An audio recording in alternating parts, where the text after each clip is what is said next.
আগের ভিডিওটাতে তোমরা দেখে নিয়েছো যে হাজরা ভূতের ভাত দিতে বেরিয়ে পড়েছিল আর রাস্তায় ধাঁধা ধরা হচ্ছিল। এই বিষয়টা আমার বেশ লাগে, তাই তোমাদের সাথে শেয়ার করলাম।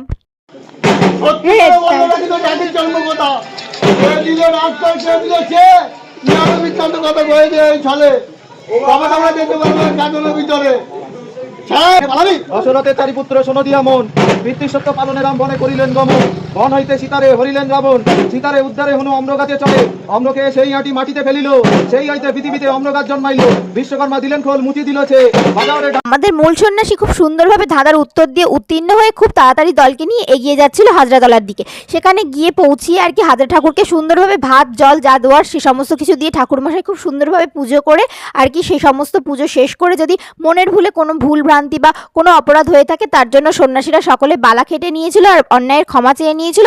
তারপর এইভাবেই নীল পুজোটা শেষ হয়। তো ভিডিওটা ভালো লাগলে অবশ্যই লাইক শেয়ার এন্ড সাবস্ক্রাইব করতে ভুলো না আর কমেন্টে জানিও কেমন লাগলো। টাটা।